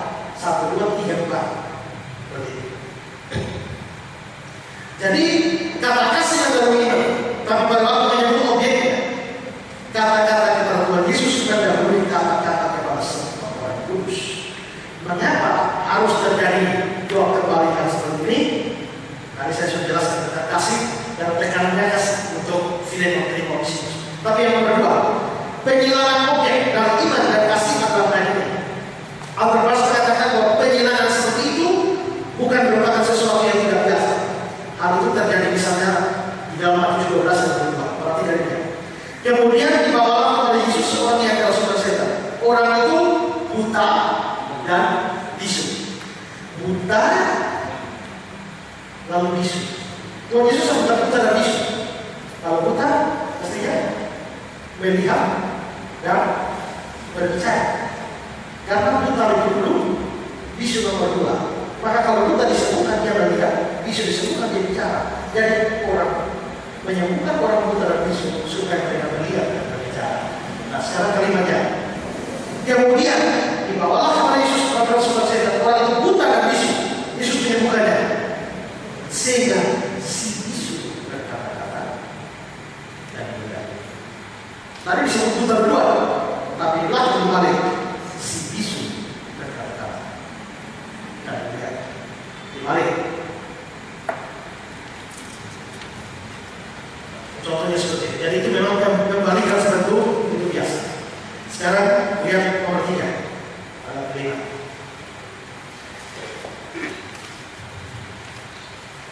Dan aku berdoa agar persekutuanmu di dalam iman turut mengerjakan pengetahuan akan yang baik di antara kita untuk Kristus. Ayat 6. Ayat ini khususnya bagian akhir.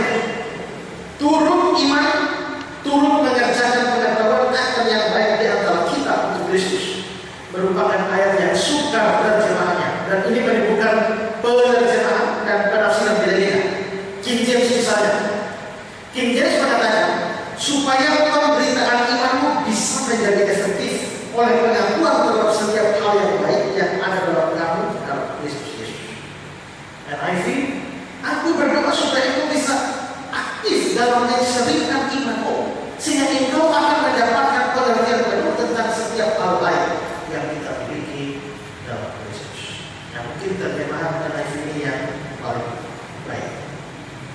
Kata Yunani yang diterjemahkan persekutuan itu adalah koinonia.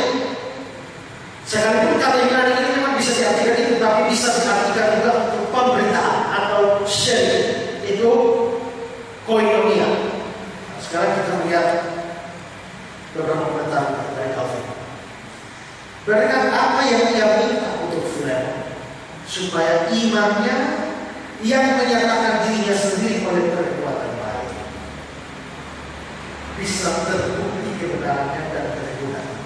Ia menyebutnya pemberitaan atau penseringan iman. Karena itu tidak tetap pasif dan tersembunyi dalam. Iman itu tidak dalam, tapi dimanifestasikan kepada orang-orang oleh hasil dan pengaruh Yesus. Sekalipun iman yang punya kepentingan yang tersembunyi dalam hati, tapi iman itu menseringkan diri sendiri kepada orang-orang oleh perbuatan baik. Iman saudara menyala dalam hati. Orang tidak bisa lihat iman saudara. Nah, iman itu menseringkan dirinya, membagi dirinya melalui apa? Melalui perbuatan baik, sehingga melalui perbuatan baik orang bisa lihat iman di dalam hati. Misalnya, saya orang beriman, tapi orang tidak bisa lihat iman ini. Kalau kok ada pengemis yang kenapa sini, lalu saya berbuat baik kasih makan dia, berarti iman saya telah menunjukkan dirinya sendiri melalui perbuatan baik ini, sehingga orang akhirnya bisa melihat iman yang di dalamnya. Berarti itu maksudnya. Ya. Al-Bas. Supaya pemberitaan iman, artinya ini merupakan subjek doa dari sang rasul. Supaya pemberitaan iman Filemon bisa menerima dari semua orang pengakuan tentang apa yang baik yang ia lakukan dalam perkara Kristus. Maksudnya supaya orang-orang akhirnya mengakui iman di dalam diri Filemon. Ungkapan yang diterjemahkan pemberitaan imanmu berarti tindakan membuat imanmu menjadi umum bagi orang-orang lain yang memampukan orang lain itu akan bagian dari buah-buah iman itu, yaitu oleh perbuatan baik. Membuat imanmu menjadi umum. Maksudnya kalau iman hanya di sini untuk saya sendiri, itu iman yang khusus. Tapi bagaimana iman itu menjadi umum? Nah, iman itu menjadi umum apabila iman itu menseringkan dirinya, keluar dari dirinya melalui perbuatan baik. Seringkali kita kayak iman hanya khusus dulu ya, di hati kita ya, tapi orang tidak lihat iman itu. Ya. Al-Bas. Calvin telah menyatakan dengan baik arti dari teks ini. Harus diperhatikan bahwa sang rasul di sini tidak meneruskan pujian terhadap Filemon, tapi menyatakan apa yang ia inginkan baginya dari Tuhan. Kata-kata ini dihubungkan dengan kata-kata dalam mana ia mengatakan bahwa dia mengingatnya dalam Tuhan-Tuhannya. Karena itu apa yang ia inginkan untuk Filemon, supaya imannya menyatakan dirinya sendiri oleh buah-buah yang baik bisa ditunjukkan benar dan tidak sia-sia. Karena dia menyebutnya supaya pemberitaan imannya pada waktu iman itu tidak tinggal diam atau tidak berada di dalam, tapi berbuah bagi keuntungan manusia oleh hasil-hasil yang benar. Karena sekalipun iman mempunyai kedudukan yang benar di hati, tapi iman itu memberitakan dirinya sendiri kepada manusia oleh perbuatan baik.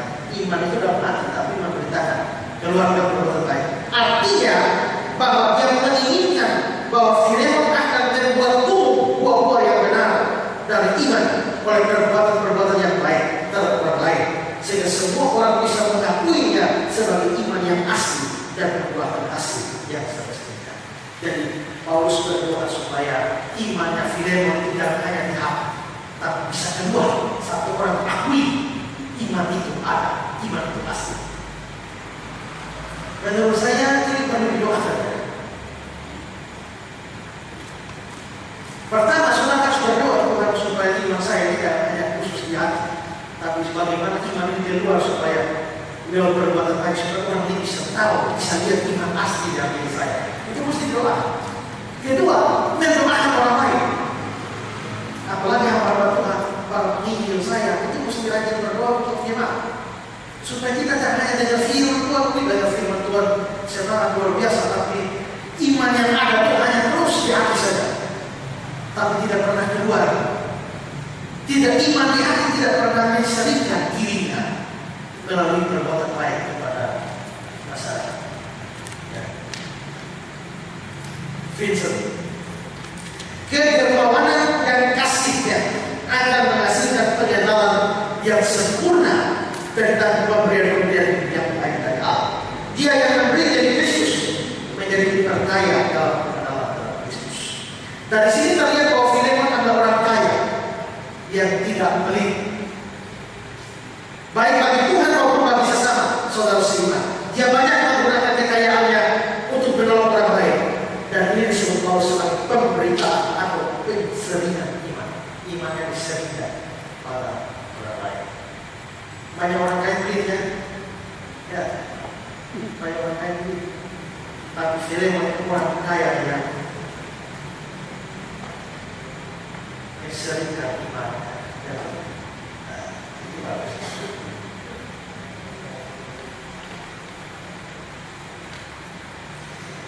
Jadi iman itu diseringkan melalui perbuatan baik. Tapi hati-hati, itu tidak boleh menggantikan pemberitaan Injil. Yang kedua, karena sosial gospel sekarang mengajarkan tidak perlu lagi kita perlu ngomong yang kamu harus percaya Yesus, tidak perlu. Tidak usah, cukup saja kita bawa antar beras kasih orang miskin, berobat untuk orang sakit, ya, kasih orang-orang lapar. Nanti juga mereka bisa lihat iman kita dan mereka percaya Yesus. Tidak bisa. Perbuatan baik itu penting, tapi tidak bisa menggantikan pemberitaan Injil yang verbal. Ya, karena kalau orang tidak dengar Injil, misalnya orang lapar kasih beras, dia sakit kasih obat, dia haus kasih minum, dia telanjang kasih pakaian, tolong dia semua. Tiba-tiba, ya, apakah otomatis dia percaya Yesus? Kita tidak mau apa-apa dengan Tuhan Yesus. Tidak tahu.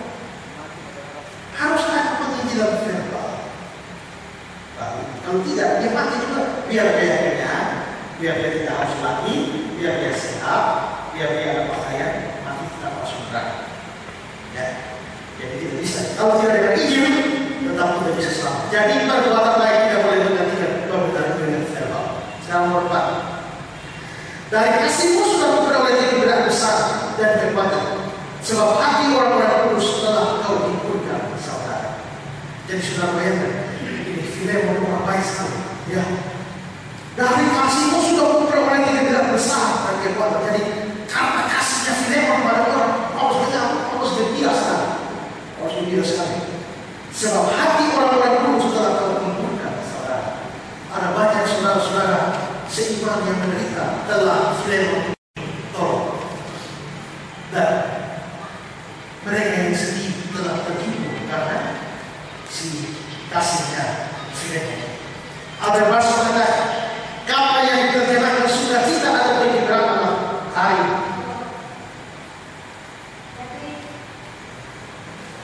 Namanya katanya kain, sukacita atau gembira. Ini bisa jadi nama untuk salah anak saudara. Ya, kalau yang mau punya anak, kasih nama Karim, artinya sukacita atau kegembiraan. Kalau dia nama lengkapnya Karis. Ini bagus nama Yunani. Itu bisa jadi apa?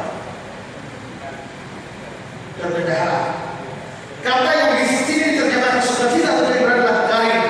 Sebetulnya berarti kasih karunia, tapi sejuta besar manuskrip bukannya mempunyai kata itu, tapi kata karam, sukacita. Banyak ada yang berbeda. Kata kau hiburkan dalam Inggris diterjemahkan refresh, ya. Dan kata Yunani yang digunakan dalam Matius ini sama dengan kata Yunani dalam Matius 11:29 yang artinya keledaan atau ketenangan. Marilah kepadaku semua yang telah bersungguh beban berat, aku akan memberikan keledaan, hiburan, kata yang saya pakai. Dikulakukan pasang belajar padaku, aku lemah lembut rendah hati, jiwaku akan mendapatkan hiburan. Sama katanya. Jadi kata ini bisa berarti hiburan, dapat hiburan, bisa berarti dapat kelegaan, bisa berarti dapat ketenangan. Saudara bayangkan, Filemon ini orang baik, sampai melalui kasihnya orang-orang susah bisa dapat penghiburan, dapat kelegaan, dapat ketenangan. pelayanan saudara, kasih saudara kepada orang lain sudah bisa kepada orang lain lega dan terhibur. Atau saudara membuat orang yang lega justru menjadi kacau. Ini Filemon ini orang penuh kasih. Kelihatannya Filemon melakukan sesuatu untuk orang lain sehingga menghiburkan atau menyegarkan mereka, dan ini menyebabkan Paulus bersuka-cita. Calvin mengatakan bahwa ini kasih yang luar biasa karena Paulus merasa sukacita karena sesuatu yang diterima oleh orang lain. Ya, Paulus sendiri tidak dapat, ya kan? Orang lain yang dapat, tapi Paulus bersuka-cita. Paulus tidak dapat dari Filemon, tapi Filemon kasih orang kudus. Begitu Filemon kasih orang kudus, orang-orang kudus ini lega, Paulus juga bersuka-cita. Apakah saudara juga betul bersuka-cita kalau orang lain menjadi lega? Atau saudara jadi lihat? Seringkali kita tidak dapat, dia yang dapat, kita ingat, ya. Mestinya adalah, ya kan? Saya tidak, saya bersuka-cita karena dia dapat. Itu kasih yang luar biasa, ya. Tapi saya cara orang seperti itu sekarang, ya. Cara orang seperti itu. Akhirnya orang berkelahi, orang bertekad, apa itu gara-gara tidak dapat, saya tidak. 1 Korintus 12:6. Karena itu jika satu anggota menderita, semua anggota turut menderita. Jika satu anggota dihormati, semua anggota turut bersuka-cita. Ya. Itu kalau hidup sebagai tubuh Kristus begitu. Satu sakit, semua sakit. Ya. Satu dihormati, semua dihormati. Sebagai keberkahan untuk pelayanan pada malam ini akan memberikan cincin ini kepada Pak Esa. Marahlah anggota. Jari manis. Lu bikin apa sih?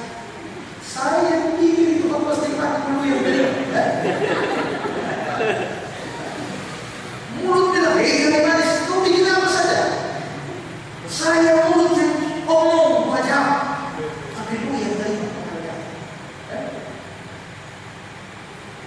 Cari telur di mana-mana. Nih, waktu khotbah itu yang dipakai apa? Saudara, tidak saudara. Saya yang tunjuk, tapi cincin tidak masuk di sini, tapi masuk di kau. Dan tidak, ya, karena apabila cincin diberikan penghargaan, semua Islam menjadi senang, bukan? Otaknya, mulutnya, jarinya, semua jadi senang karena meskipun cincin cuma di sini, tapi penghargaan itu untuk semua Islam. Ya,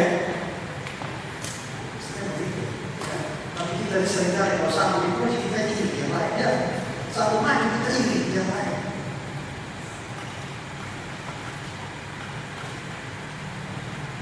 Saya kalau itu ya, waktu pergi ke pasar, yang mulai jual kepiting. Tapi kepiting ditutup. Ini kepitingnya mereka keluar. Saya ngomong, ini kok gimana kok sih? Kenapa tidak tutup? Ini kepiting habis. Oh, ada tidak tahu terus kepiting di sini. Kenapa? Mereka tidak akan bisa keluar. Kenapa? Karena satu mereka pas mau sakit, dia satu kata, klik, berdorong pulang. Pas mau sakit, klik, berdorong pulang. Jadi tidak pernah ada kepiting bisa keluar. Karena pas satu waktu pasti yang lain tahu. Waktu itu saya sadar ternyata banyak orang di gereja pakai terus kepiting. Banyak orang di proyek pakai terus kepiting. Kita mesti belajar bersuka-cita dengan orang lain kalau mereka mendapatkan sesuatu. Menjadi sedih bersama orang lain kalau mereka mendapatkan kesedihan. Hendrickson mengatakan bahwa kata-kata ayat 7 ini secara prinsip termasuk seperti ini. Kalau kamu telah menyegarkan orang-orang lain, ayo Filemon, sekarang segarkan aku Onesimus. Nah, ini kira-kira masuk komplek. Karena tujuan Paulus adalah Filemon ini menerima Onesimus ke kamu. Filemon, lu sudah baik pada orang lain. Lu kasih, lu telah terbukti ke orang kudus. Lu sudah buat mereka lega, terhibur. Sekarang Onesimus ini bagaimana?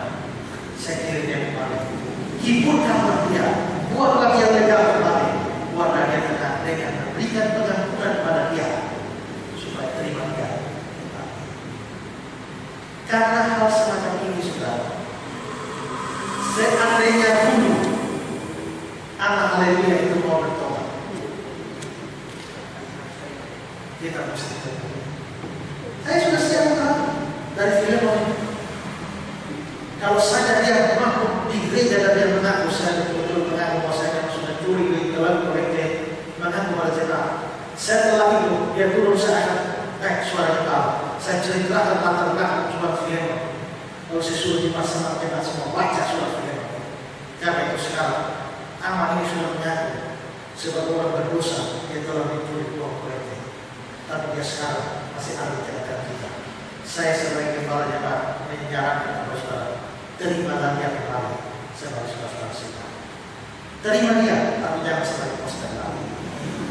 Ya, tapi sebagai saudara kita. Mengapa? Karena jangan kasih dia punya kelemahan di keuangan. Jangan kasih dia di keuangan. Karena kejahatan terjadi bukan karena dia berlaku, bukan karena kesempatan. Jadi dia sudah bertobat kali kesempatan, dia bisa menjadi. Jadi dia tidak boleh duduk di posisi itu lagi. Yang memungkinkan dia jatuh dosa yang sama, tapi dia harus diterima sebagai saudara kita. Tapi kalau dia tidak mau bertobat dan bahkan melarikan diri, maka hal itu tidak berlaku.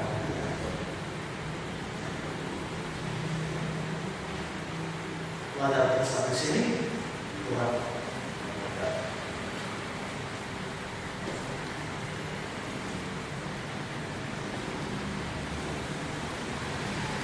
Persembahan oleh kita.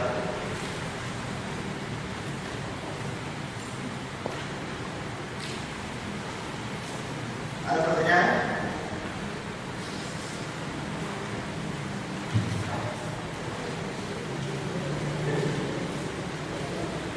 Tidak, saya tentang Raffi Sakarias itu. Mungkin kalau bisa ada bocorannya sedikit, bagaimana dia memberitakan Injil kepada orang-orang ateis.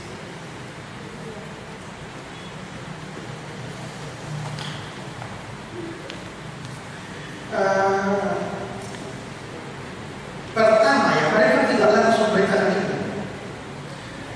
Mereka itu pertama-tama itu harus membuktikan terlebih dahulu ketidaklogisan ateis.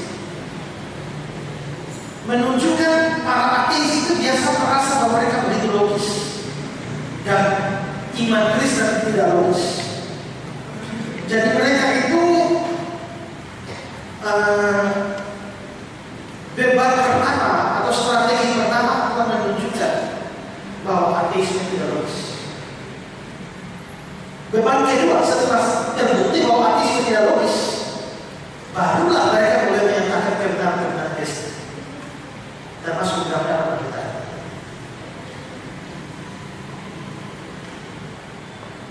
Misalnya, saya kasih satu contoh dari Raffi Sakarias. Dia bilang begini.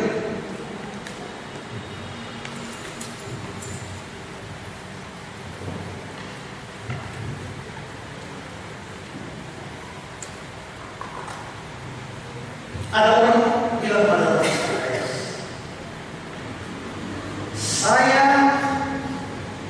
Raffi Sakarias, saya mau bertanya. Saya tidak percaya Allah ada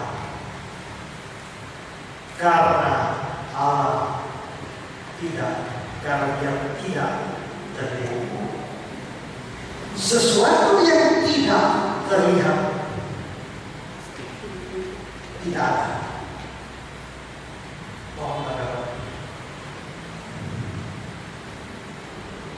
Lalu Raffi Sakarias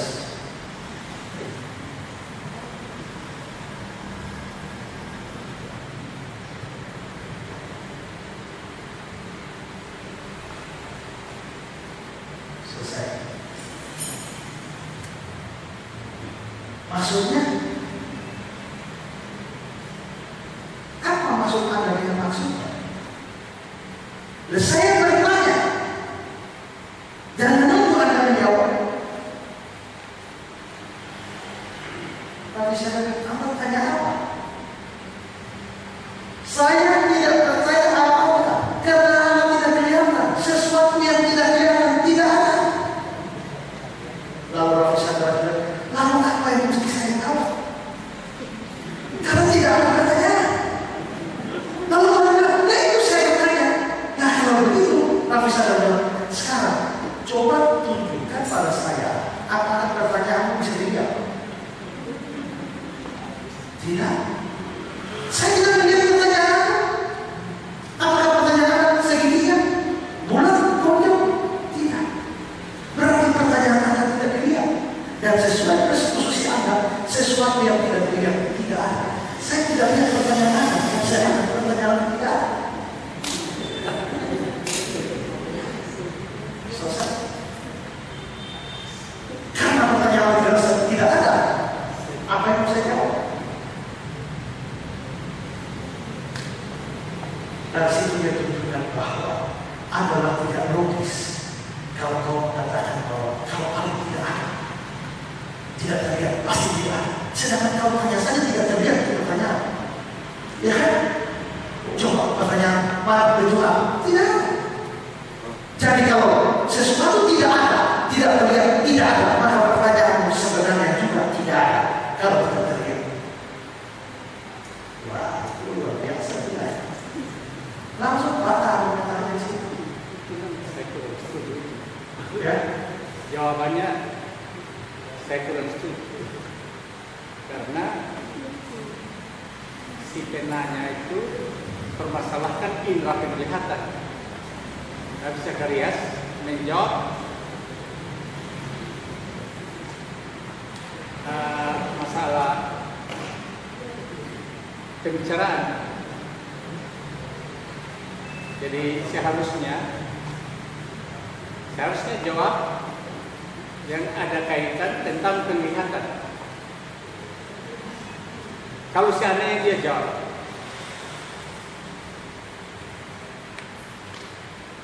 kau katakan bahwa sesuatu yang tidak kelihatan itu baru tidak ada. Kau tunjukkan kepada saya jantung. Apa kau bisa lihat jantung? Apa kami bisa lihat jantung? Berarti kau tidak ada jantung. Kalau mereka jawab seperti ini yang kena.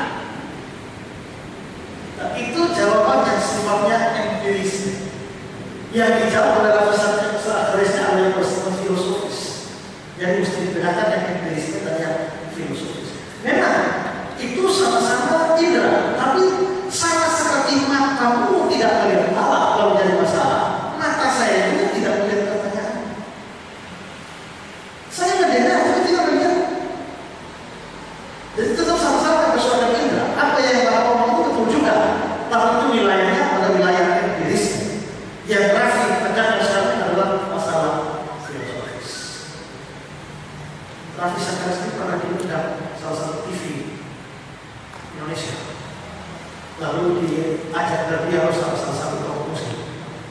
Ya. SCTV kalau tidak salah. Ya. Coba pergi ke toko buku dan lihat mungkin biar dia ada tulisannya. Oke. Coba lihat tulisannya. Sebagai pengumuman bagi kita bahwa minggu depan kita mengikuti materi Filemon ini, kita ada yang ada kita khusus menyangkut masalah metode diskusi Alkitab. Ya, ini dokter siapa? Ben Grimes. Ya, dokter. Ini yang pakar Yunani itu ya? Ya. Oh bukan, itu bapaknya. Oh bapaknya. Ya. Kalau bapaknya yang pembina terjemahan Alkitab, ini anaknya. Ya. Dia bukan latar belakang teologi, dia latar belakang hukum internasional, tapi dia rasa terpanggil untuk bekerja dalam Tuhan sehingga dia sekarang sama-sama yang kami di unit bahasa budaya, unit dengan terjemahan Alkitab. Ya, jadi di depan kita belajar sama-sama di sini diharapkan tetap kehadiran semua dan mengajak teman-teman lain untuk ikut di dalam kelas. Oke, itu saja. Dan mari kita lanjut kelas ini.